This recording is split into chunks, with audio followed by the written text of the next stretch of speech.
am Zakina Reed, and I'm the Chief Operating Officer of Diversio EDU, which you may or may not know was created not that long ago when Diversio acquired CCDI Consulting in May, bringing together over 10 years of experience in helping Canadian organizations build more inclusive workplaces with the world's leading data inclusion platform.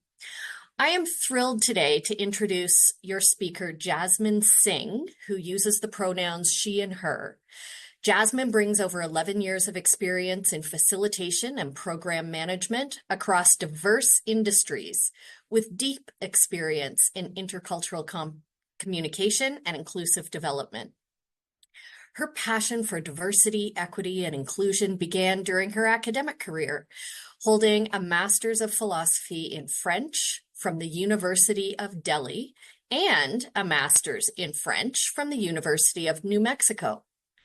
Today, Jasmine will lead the session titled Divergent Thinkers, Convergent Goals, the Future of Work, focused on neurodiversity in the workplace.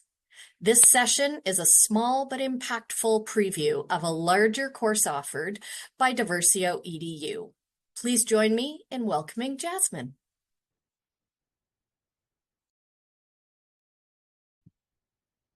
Thank you so much, everyone. Thank you so much, Zakina.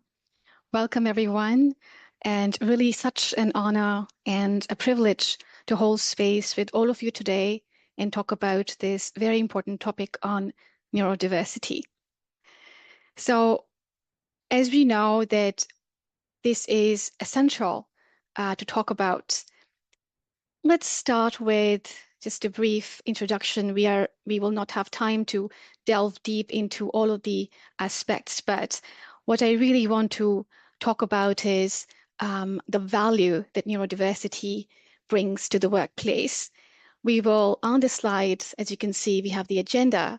The agenda really talks about the full course that we offer here at Diversio, talking about neurodiversity, the strategies that we can implement to create inclusive working environments for our fellow colleagues. So today we will touch upon some of these aspects, and we'll really talk about what value neurodiversity brings to the workplace and what is the role of the leadership and some of the actionable steps that we can take to support neurodiverse employees. So without any further ado, let's talk a little bit about what the concept of neurodiversity is. So the concept of neurodiversity was first introduced by the Australian sociologist Judy Singer in 1990s. And this concept really challenges the traditional medical model or the deficit-based models of neurological differences. And it posits that cognitive variations, such as autism, ADHD, and dyslexia, they're not abnormalities or disorders, but rather natural expressions of human diversity. And in fact, it's estimated that around 15 to 20% of adults are neurodivergent. However, many may not be formally diagnosed as, so the actual number could be quite higher. So when we talk about neurodiversity, we talk about thinking differently. Thinking differently is often at the heart of innovation and progress. And the idea that we all bring different perspectives and ways of processing information is one of the most foundational principles of neurodiversity. So when organizations embrace cognitive diversity, they unlock new dimensions of creativity, innovation, and problem solving. And this is important to understand because neurodiverse individuals frequently excel in areas such as heightened attention to detail, superior pattern recognition, unconventional problem-solving approaches. So all of these attributes drive better decision-making process. They foster a culture of innovation and adaptability. And so embracing neurodiversity is not simply an inclusive measure, but a strategic imperative for organizational success. So let's talk a little bit about some of the biases or some of the barriers faced by neurodiverse employees that profoundly impact their professional trajectories. And so here we have few of these biases. Of course, the list is long, so we'll just talk about these few. So first, the perception of incompetence. It leads to many being unjustly overlooked for promotions. with their skills undervalued due to misinformed assumptions about their capabilities. We also have something called a stigma linking neurodivergence to mental health issues. And this is quite common, and that perpetuates exclusionary attitudes of fostering discriminatory behaviors based on erroneous associations with instability or excessive need for accommodation. And we also have assumption for low motivation or laziness. And again, this is quite common, and that results in unfair performance evaluations, or non-traditional work patterns are often mistaken for disengagement or undermining recognition of their contributions. And then the expectation of conformity, the idea of fitting in, that forces neurodiverse individuals to mask their traits, or leading to significant psychological strain, and that actually diminishes their authenticity in the workplace. So confronting these biases is imperative to really fostering a genuinely inclusive and equitable work environment. And I know that this is not an easy path to take. It requires a lot of awareness. Neurodiversity being an evolving space, we are learning something new every single day. And so it's really essential for us to enhance our awareness. So how do we do that, right? So biases and barriers, they really start even before neurodiverse individuals are hired, right? So today's session cannot really delve into everything in detail, but we are really going to focus on what we can do when folks are hired, right? So while it is crucial to redesign hiring and evaluation, in other words, making a conscious effort to introduce neurodiversity sensitive recruitment techniques, such as skills-based assessments and alternative interview formats to accommodate different cognitive styles, some of the actionable steps that leaders must take is, first and foremost, fostering a supportive working environment, which means that offering flexible schedules or sensory-friendly spaces and assistive technologies based on the very unique needs of neurodiverse individuals. Promoting awareness and continuous learning, so delivering targeted training on neurodiversity for leadership and staff to mitigate bias. And again, I would say this is the most important thing. So building our awareness, once we are aware, we're able to counter the existing biases and create a more inclusive and welcoming space for neurodiverse employees. Building support networks, I think that's, again, pivotal, because we're all unique individuals. Unique challenges require unique approaches. So I believe that creating safe spaces is crucial for encouraging dialogue so that people can actually meet and share their lived experiences without any fear of judgment.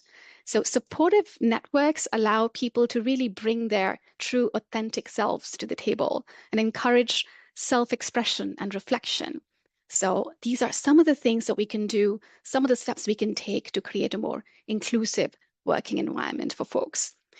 Now, in other words, I'd love to talk about leadership as conscious leadership, right? So we have to be conscious leaders. So as conscious leaders, what is our responsibility? So the first thing we need to keep in mind is setting the tone for inclusion. That's critical.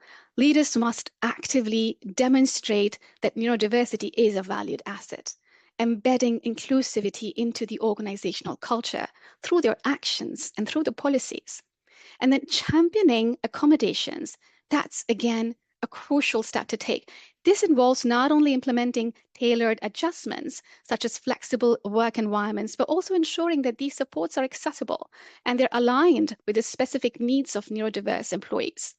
Because as I mentioned, we are not just talking about one group of people. We have this diversity when we talk about neurodiverse individuals.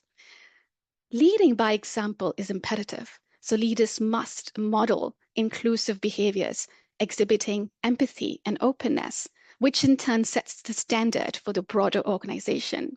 And then lastly, but not the least, providing training opportunities, always continuous training opportunities for sustained change, right? So leaders must prioritize ongoing education to reduce bias and enhance understanding. So that enables us to create that welcoming, thriving place for neurodiverse individuals.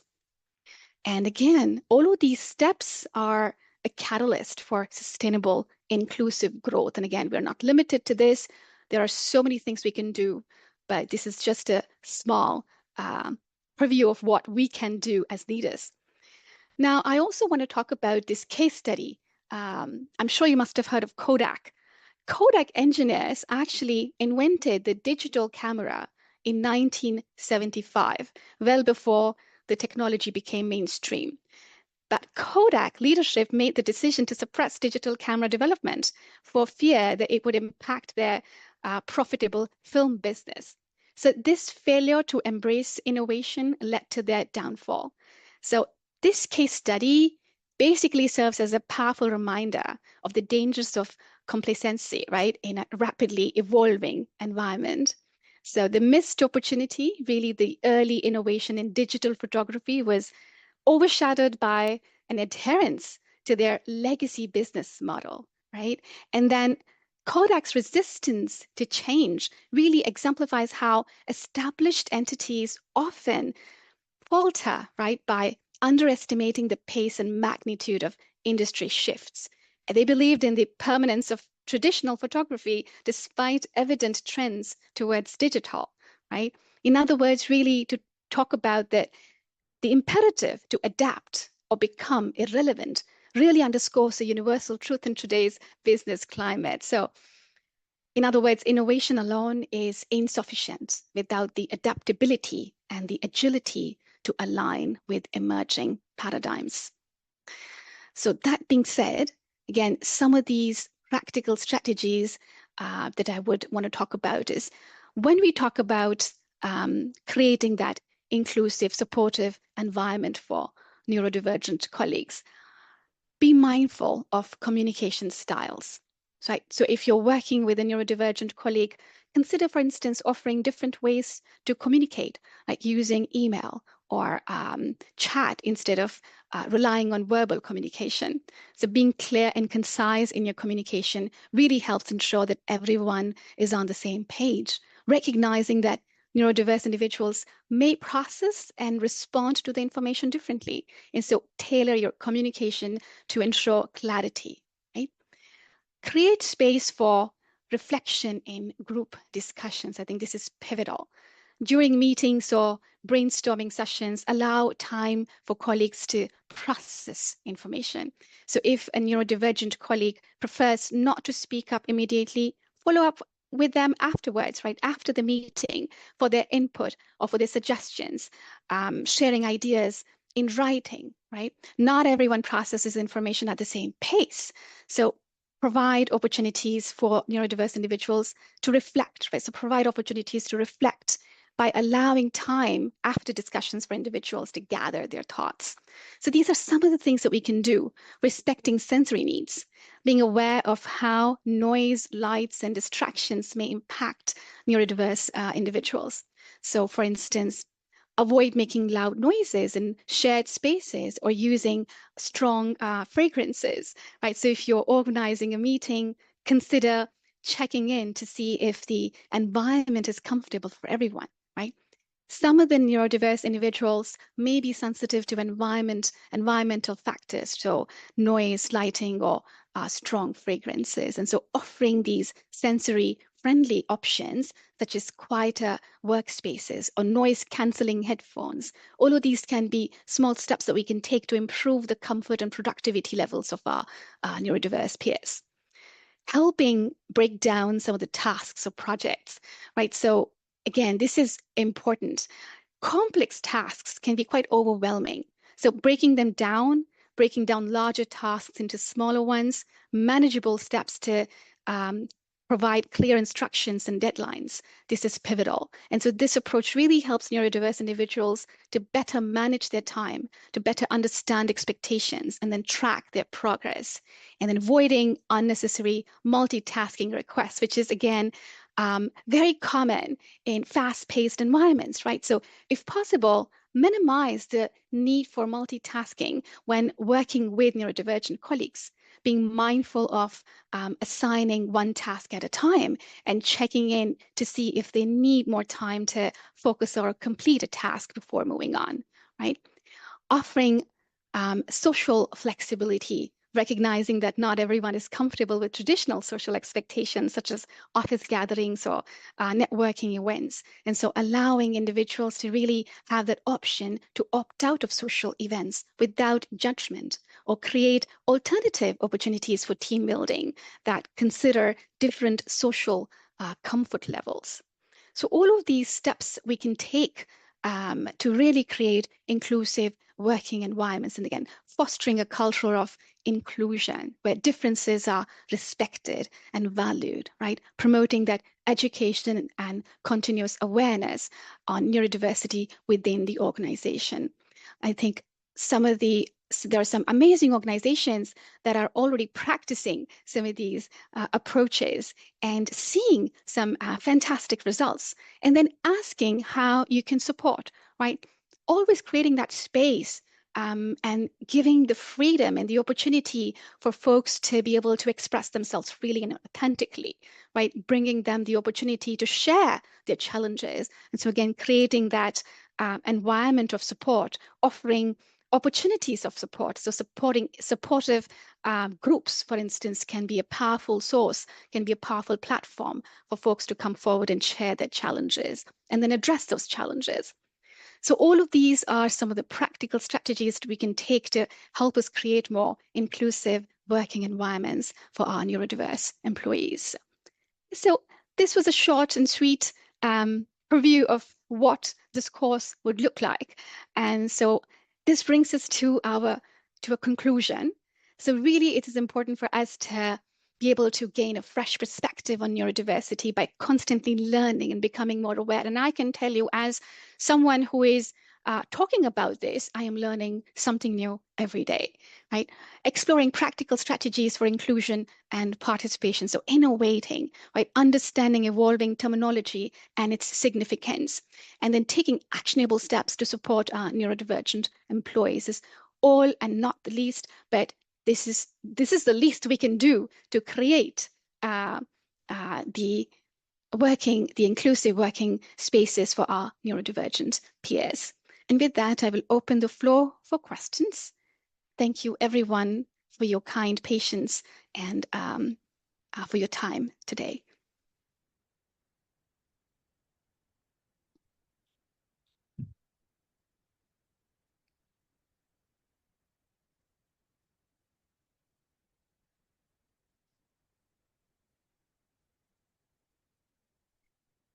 Jessman, I had one quick question for you based on something you and I spoke about as we were creating this presentation and some of the larger presentations on neurodiversity.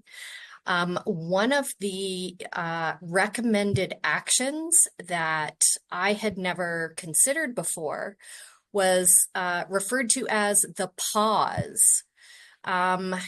Do you have some insight into that at all? I love that. Thank you so much, Zakina.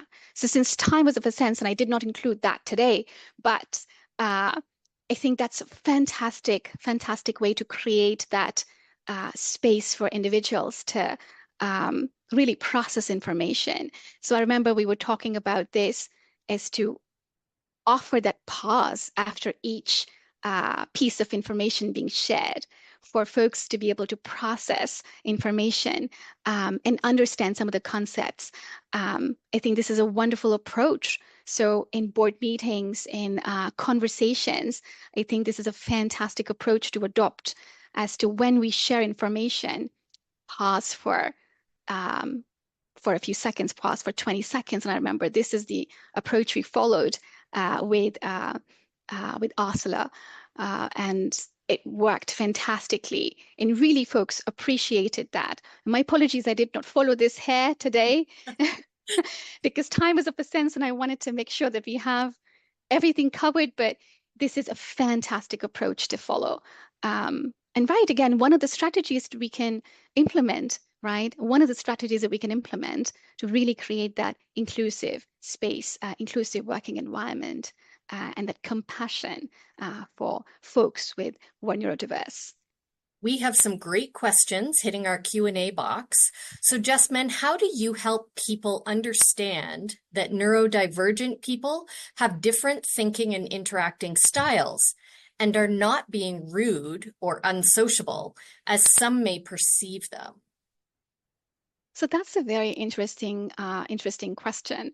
I think with our awareness, because we have to be as leaders or as individuals, com continue to enhance our awareness. And I think conversation is a wonderful way to create that awareness, right? So I feel that um, I think this is a huge bias, right? So when we're talking about not being rude or being unsociable, this is a bias in itself, right? So understanding that, not making assumption, I think is the first step to being able to counter this bias, right? So if you find somebody who thinks, acts, reacts differently, it's essential to have that open conversation with them. Ask them, approach them, let them know that you want to really know how to support them. What can you do to support them, right? I think this is pivotal in any conversation. And again, this is pivotal to really our understanding of how we can counter some of our biases. So we offer at Diversio this excellent course on countering unconscious bias. And I would recommend folks to why not try this course. And we talk about some of these things in detail as to how do we become conscious? How do we become more aware? This is just one of the biases, but really think about in our conversations, in our everyday conversations, how many times do we make assumptions? We make assumptions in a fraction of seconds, right? So how do we sort of counter that? How do we That's control that? That's a really interesting and again, that's a pause within us, right? Oh, I'm Absolutely. having this reaction, this thought, this feeling, this assumption. Maybe I need to take a pause and reflect on, I wonder why I went to that place. You mentioned Absolutely. something, Jasmine. I'm trying to link to another question here. The first question, we were talking about how to support neurodivergent individuals. And we have one of our participants asking, is it okay to ask someone if they're neurodivergent? How do Absolutely. we raise this? Absolutely. I think it really depends on the narrative, right? Um, I have come across folks who are very open to having this conversation, but I feel that it's important to, again, coming back to the fact that we need to be able to create that space of freedom, right? Not everyone would be comfortable sharing that aspect of their existence, right? So giving them that space, providing them that freedom to be able to share that with you.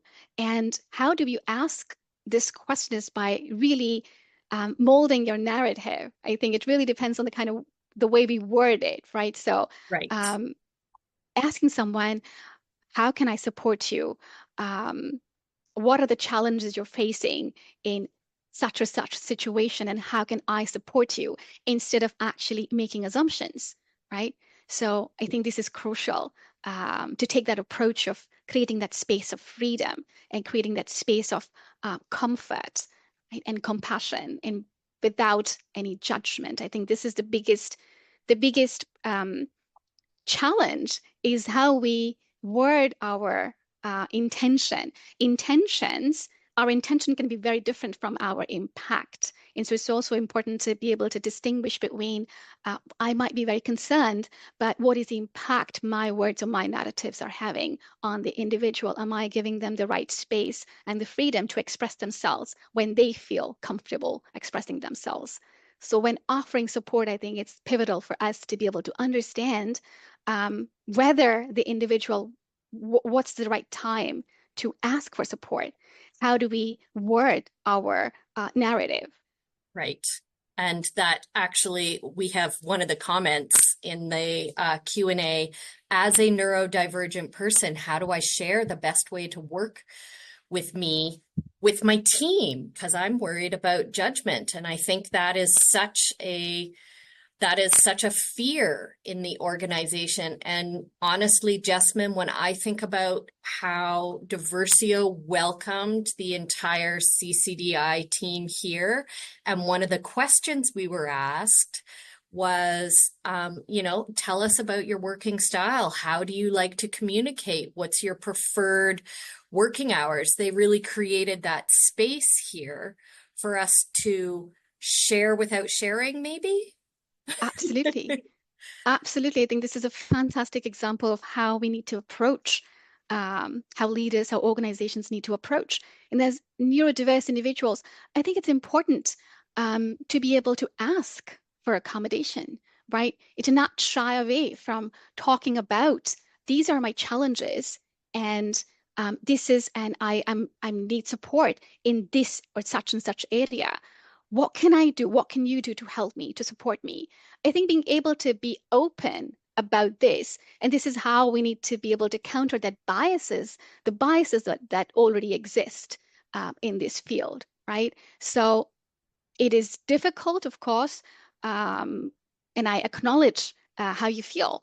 However, it's important to be able to have that open conversation. And so seeking out people or seeking out support groups where you can reach out without the fear of judgment, right? Being able to talk about, and that speaks volumes for the organizational culture.